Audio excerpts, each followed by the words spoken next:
Right. ఒకటమ్మా, మీరు నేను ఒకటి నేను ఆల్రెడీ దాని మీద క్లారిటీ ఇచ్చిన, కానీ ఒక మాట చెప్తా ఉన్నా, ఇప్పుడు కూడా చెప్తా ఉన్నా, బీసీలను కించపరిచినట్టు ఎవరైనా వ్యవహరిస్తే ఇప్పుడు కూడా చెప్తా ఉన్నాము, వదిలిపెట్టము. సేమ్ టైం మేము ఎవరిని అగౌరవపరచము. రెండో విషయం ఏంటంటే, అతను పెట్టిన అతని నెంబర్ ఉంది, అతనితో మాట్లాడడం జరిగింది. రైట్, మేము అది ఆ తర్వాత నెంబర్ వచ్చింది నాకు.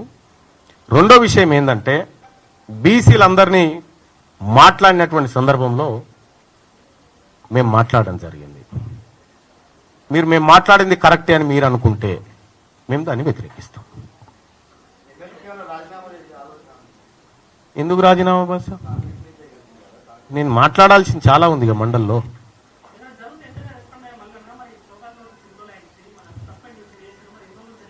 మీరు 3-4 రోజులు నడిపోద్దా మరి ఇదంతా? తీన్మార్ మల్లన్న కాంగ్రెస్ నుంచి వెళ్ళిపోయిండు, తీన్మార్ మల్లన్న కాంగ్రెస్ నుంచి బయటకు వచ్చిండు, జనసేన చీపు, టీడీపీ చీపు, కొత్త పార్టీ అని నడపాలంటే నేను మాట్లాడితే మీరు నడుపుతారా? ఓ 10 రోజులన్నా ఈ చర్చ జరగాలి కదా.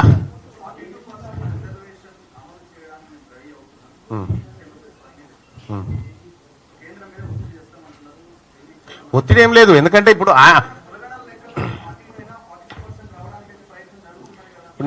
నేనేమంటున్నా, ఒకరి తర్వాత ఒకరు. ఇప్పుడు నరేంద్ర మోడీ గారు నిధులు ఇవ్వడానికి సిద్ధంగా ఉన్నారు, ఆయనకు ప్రేమ ఉంది తెలంగాణ పట్ల అని రేవంత్ రెడ్డి గారు ఆయన మనసులో ఉన్నటువంటి మాటను తీసుకొచ్చి జనానికి చెప్పగలిగిండు. అదే ప్రేమతోటి, అదే ఆలోచనతోని వాళ్ళ 42% రిజర్వేషన్ కూడా ఆయన అమలు చేయిస్తాడు. ఆయన మీదనే ఉంది ఆ బాధ్యత.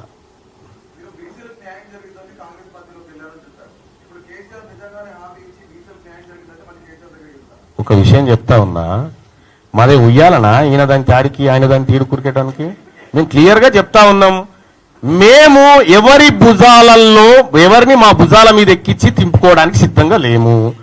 మేము మా ప్రజలమైనటువంటి బీసీల మాకు మేమే మొట్టమొదటిసారిగా తెలంగాణ రాష్ట్రంలో తెలంగాణ మలిదశ బీసీ ఉద్యమాన్ని ప్రారంభించినము. కలిసి వచ్చేటువంటి ప్రతి బీసీని కలుపుకొని పోతాం. ఇవాళ పొద్దున కొంతమంది బ్రాహ్మణ సోదరులు మా దగ్గరకు వచ్చారు, అన్న మాకు అన్యాయం జరుగుతుంది మీరు తప్పకుండా మాట్లాడతాం వాళ్ళ గురించి. కొంతమంది వైశ్య సోదరులు వచ్చారు, అన్న మీతో పనిచేయడానికి సిద్ధంగా ఉన్నాం, మేము మాకు అన్యాయం జరిగింది అన్నారు. ఖచ్చితంగా వాళ్ళని కలుపుకొని ముందుకు పోతాం, వాళ్ళ కష్టాలను కూడా మా భుజాల మీద వేసుకుంటాం. 70 ఏళ్ల సంది మీరు మోసిరు కదా, ఇక దించూరి మమ్మల్ని. కాన్ఫిడెంట్ దేనికి బాయ్ సాబ్? క్లారిటీ ఉంది కదా, ఓట్లు మాయ అయినప్పుడు. ఓట్లన్నీ మాయే కదా, ఓట్లన్నీ మాయ అయిన తర్వాత ఇంకో మా సీఎం కాకపోతే ఎవరైతారు?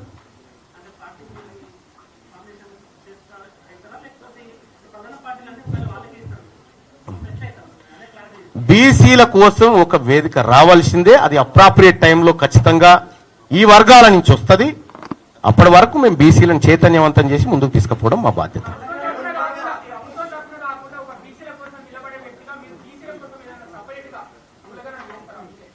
మేము ఆల్రెడీ ఒక 6-7 గ్రామాలలో శాంపిల్ సర్వే చేస్తా ఉన్నాం. సో నేను ఈ ప్రభుత్వాన్ని కూడా చేస్తా ఉన్నా, నాకు ఆ పని చూపించడానికి అనుకుంటున్న ముఖ్యమంత్రి గారు, మీరు చేసినటువంటి కులగణన ఏ ఊర్లో చేసిరో ఆ ఊర్లో ఉన్నటువంటి క్యాస్ట్ వైజ్ వివరాలు ఆ గ్రామ పంచాయతీ దగ్గర అంటూ పెట్టాలా, ఏది ఆ నోటీస్ బోర్డులో పెట్టాలా, ఏ వార్డులో చేసిరో ఆడ పెట్టుర్రి.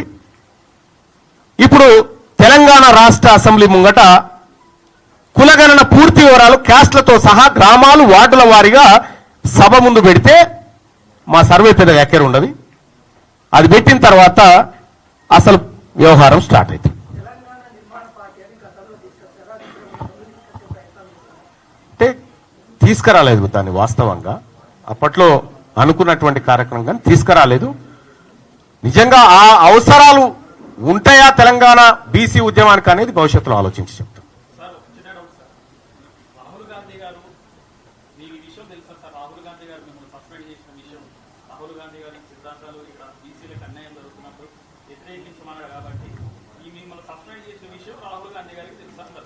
అంటే విషయం ఏంటంటే, రాహుల్ గాంధీ గారికి తెలుసా, రాహుల్ గాంధీ గారికి తెలవందే రీసర్వే జరగలేదని నేను అనుకుంటా ఉన్నా.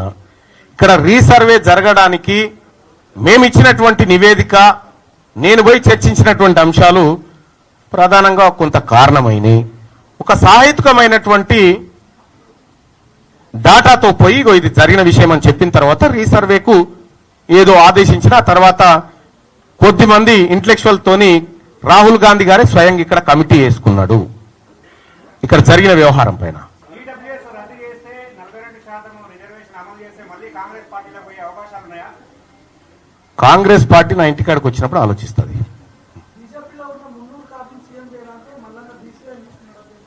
మాకేం పని లేదా భాయ్ సాబ్, మేము బీసీలం. ఫస్ట్ మేము పార్టీలను భుజాలకెత్తుకోవడానికి సిద్ధంగా లేము. మా ప్రజల కష్టాలను ఎత్తుకోవడానికి పోతా ఉన్నాము.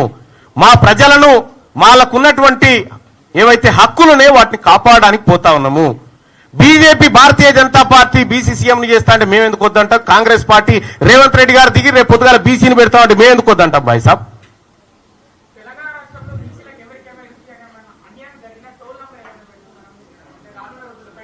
ఇప్పుడు జస్ట్ గూగుల్లో తీన్మార్ మల్లన్న ఆఫీస్ అడ్రస్ అని కొడితే వస్తుంది. నెంబర్ అక్కర్లే, డైరెక్ట్ గా కూడా రావచ్చు.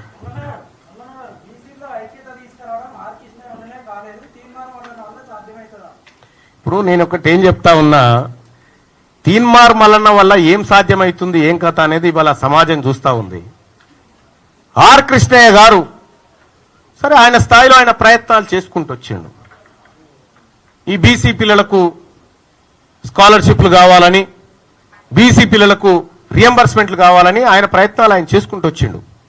కానీ రాజకీయపరమైనటువంటి యుద్ధాన్ని ఆర్ కృష్ణన్న కొంత ఆయనకున్నటువంటి స్థాయిలో చేయలేకపోయిండు. అది అన్నకు కూడా కొంత లోటు ఉంది.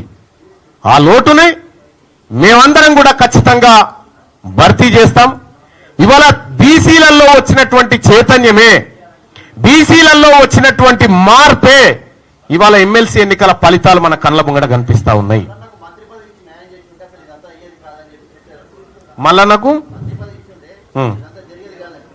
మల్లన్న మంత్రి పదవి కావాలని ఎప్పుడన్నా అడిగిండా? నాకు ఇస్తానా, నాది ఇంకో బీసీఓనికి ఇవ్వమని ఇదే వేదిక మీద చెప్పిన. తీన్మార్ మల్లన్న మంత్రి పదవుల కోసమో ఇంకో పదవి కోసం పాకులాడేటోడు అసలే కాదు. ఒకవేళ అది నాకు కావాలంటే దీన్ని విభేదిస్తాను బై కేజీ ఆయన పక్కపొండి నిలబడి తిరుగుతా ఉంటే నువ్వు నిన్ను మించిన దార్కారు లేడని చెప్తా కదా.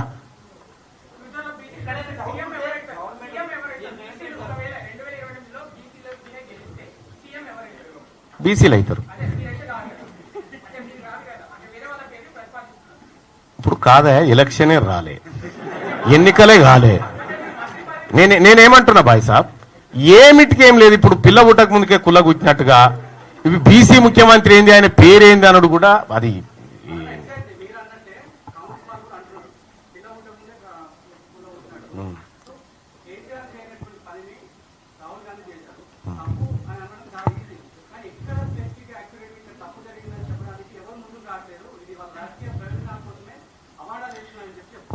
నేను ఈ వేదిక మీద చెప్తా ఉన్నా. అడ్రస్ ప్లేస్ చెప్పురు, నేనే వస్తా, అది తప్పని నిరూపిస్తా. ఎక్కడికి రావాలన్నా చెప్తా, పోయి ఆ డేటు అడ్రస్ తీసుకొని రా, నేను ఇద్దరం కలిసిపోదాం. నేనేమన్నా బాయ్ సాబ్, సోమాజి కూడా ప్రెస్ క్లబ్ కాడికి ఓకేనా? నేనేమంటున్నా, గ్రామం కాదు, గ్రామం దాకొద్దు, సెక్రటేరియట్ కు 200 మీటర్ల దూరంలో ఉంది. ఇది ఓకేనా? ఇది ఓకే అయితే నేను సిద్ధంగా ఉన్నా.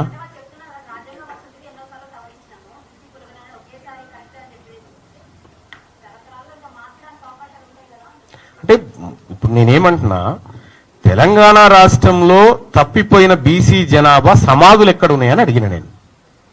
ఓ 30 లక్షల మంది బీసీల జనాభా కనిపించకుండా పోయింది. అలా సమాధులన్నీ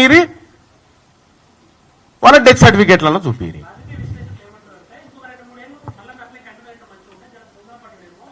అంటే మల్లన్న ప్రయోజనం కోసం అయితే కంటిన్యూ కావాలి, నా జాతి ప్రజల కోసం అయితే అవసరం లేదు.